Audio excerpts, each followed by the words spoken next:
A True Martial World. Bab 110. Judul: Pertempuran Terakhir Seleksi. Pada siang hari, di pinggiran kota klan suku Tao, suara genderang menggelegar di langit. 200 kultivator dari suku Tao menunggang kuda mereka di dataran dalam satu barisan. 200 kuda mungkin tidak terlihat sebanyak itu, tetapi pada kenyataannya, mereka menciptakan badai debu saat berlari di padang gurun. Di padang gurun yang luas, memelihara kuda adalah sebuah kemewahan. Klan suku Tao hanya memiliki beberapa ratus kultivator kavaleri. Dengan mengalahkan sejumlah besar, mereka bersorak di final. Platform sudah lama disiapkan.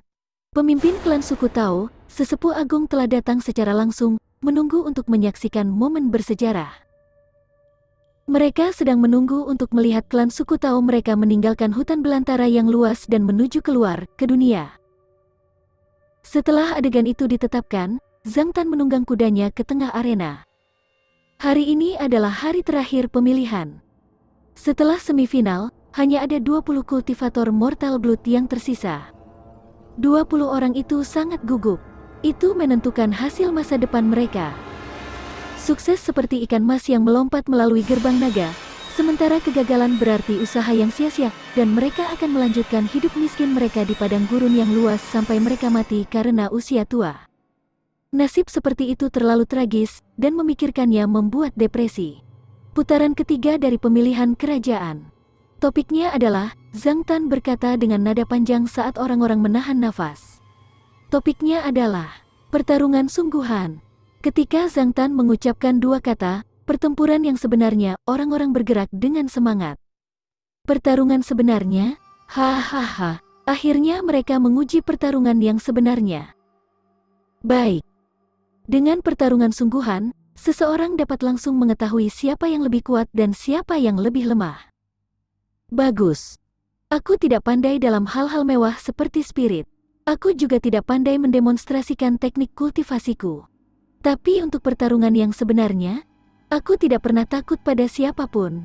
Aku telah bertengkar dengan para ahli di sukuku sejak aku masih kecil.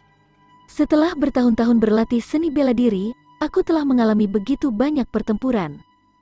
Para kultivator, yang telah melewati semifinal, mulai menggosok tangan mereka dengan gembira. Mereka semua setuju bahwa ini seharusnya terjadi sejak dini. Mereka belum pernah mendengar tes yang dilakukan Zhang Tan, jadi bagaimana mereka bisa melakukannya dengan baik? Itu akan mudah jika mereka baru saja menguji kemampuan tempur yang sebenarnya sejak awal. Itu adil dan mudah dimengerti. Apa gunanya menguji semua hal yang tidak berguna ini? Para peserta sangat bersemangat, begitu pula para penontonnya. Itu adalah pemandangan untuk menyaksikan pertarungan yang sebenarnya. Itu juga bisa mengungkapkan bentuk sebenarnya dari mereka yang menggunakan tipu daya. Tidak ada tipu daya dalam pertarungan sungguhan. Di antara kontestan, Lian Chengyu dan Tao Yun Xiao memandang ke arah Yi Yun. Yang pertama menunjukkan senyuman muram, sedangkan yang terakhir menunjukkan senyuman sinis.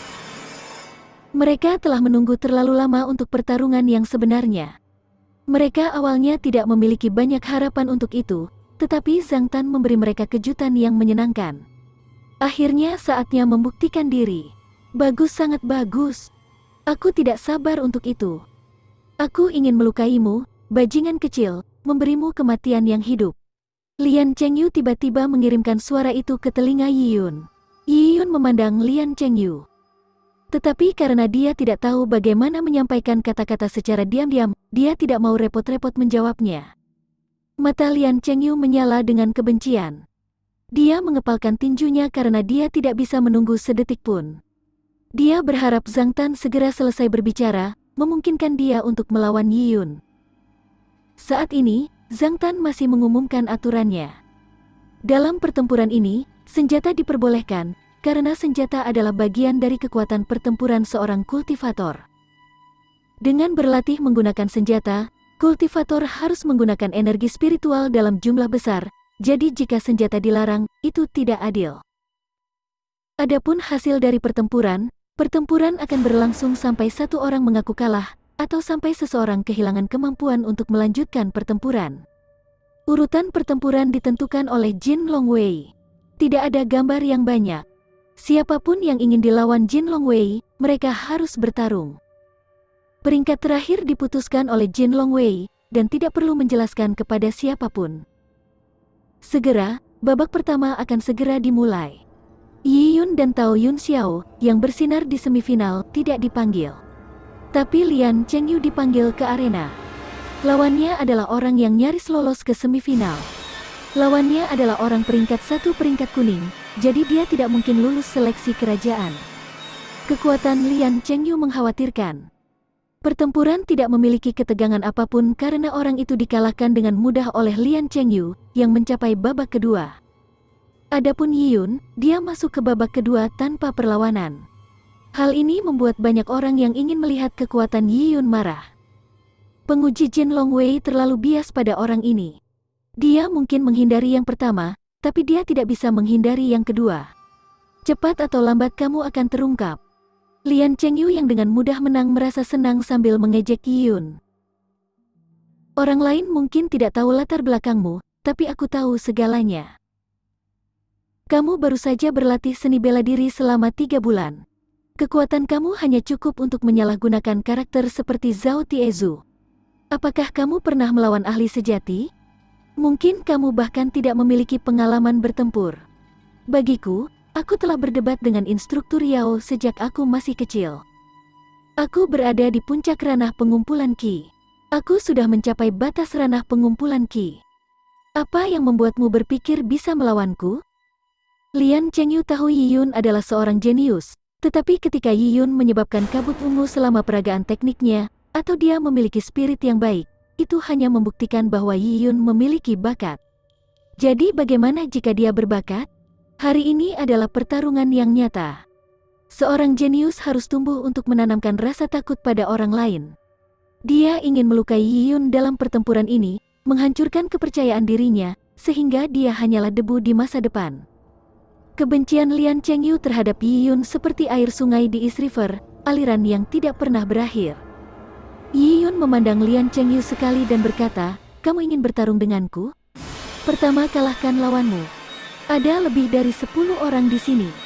Kekuatanmu bukanlah yang terbaik di antara mereka, siapa tahu, kamu mungkin akan kalah di babak berikutnya." Setelah mendengarkan kata-kata Yi Yun, Lian Chengyu tertawa, "Kamu masih mengejek orang lain saat kematian sudah dekat, kamu benar-benar bodoh." Saat Lian Chengyu mengatakan itu, Zhang Tan tiba-tiba berteriak, "Putaran selanjutnya, Yi Yun." Lian Chengyu masuki arena. Suara ini mengejutkan banyak kontestan. Mereka telah menyadari bahwa Yi Yun dan Lian Chengyu adalah musuh bebuyutan. Mereka sedang menunggu untuk menonton pertunjukan, tetapi mereka tahu ada kemungkinan mereka tidak akan pernah bertemu dalam pertempuran. Tapi mereka tidak pernah menyangka bahwa pertandingan pertama Yi Yun adalah melawan Lian Chengyu. Apakah ini kebetulan? Atau pengaturan yang disengaja? Mungkin karena 1000 klan Zhang telah memperhatikan hubungan permusuhan antara keduanya dan dengan sengaja mengaturnya. Seseorang berkata dengan penegasan, "Karena bagaimana ini bisa terjadi secara kebetulan? Bukankah ini membantu Lian Chengyu?" Hanya itu yang bisa diinginkan Lian Chengyu. Orang-orang memandang Lian Chengyu dan melihat Lian Chengyu yang bersemangat. Dia seperti serigala yang melihat seekor domba setelah kelaparan selama sebulan. Seolah-olah seluruh tubuhnya terbakar. Bagus. Bagus. Hanya untuk seleraku. Bahkan ribuan klan Zhang membantuku, hahaha. Lian Chengyu sangat gembira. Dia menatap Yi Yun dengan mata merah karena kegembiraan. Orang cenderung kehilangan rasionalitasnya saat berada dalam amarah yang ekstrim. Hari ini adalah hari kematianmu. Lian Chengyu mentransmisikan suaranya yang dipenuhi dengan senyuman muram.